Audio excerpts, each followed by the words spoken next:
Ni macam mana letak luggage ni? Ni mana muat ni nak letak luggage semua ni dengan speaker lagi apa semua. Aduh, ini kereta lawa-lawa. Tak boleh ke boleh kamu? Kereta lain lah Long, boleh lah. Kereta ni memang tak lepas ni. Okey, kalau macam tu kita doa dulu.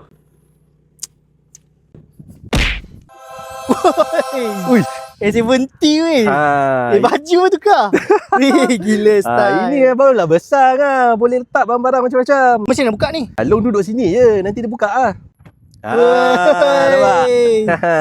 Mantap. Cuba letak. Macam ni pun betul. Bonet besar. Tadi bising sangat kan besar-besar. Masuk sini. Masuk sini. Silap ni. Ini nak colek Angah pun boleh ni.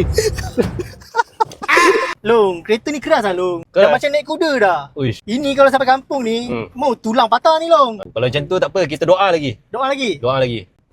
Wow. Baik. Macam mana kan? Comfort tak kereta? Comfort. Dalam dia pun luas tu. Itulah kelebihan S70. Apa ni Long? Tengoklah enjin ni. Dah rosak dah. Aduh. Tak apa. Along tahu solusi je. Kita doa dulu. Doa dulu Ya, doa dulu. Wow. Tadi cakap kereta banyak masalah kan? Betul. Ini dia. Toto S70 1.5 turbo. Balik kampung pun tak ada hal. Macam ni oh, ngam. Raya Stylo bersama S70.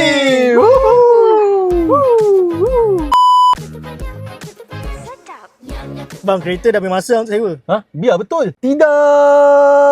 Long, apa tidur? Jom lah gerak. Mimpi rupanya.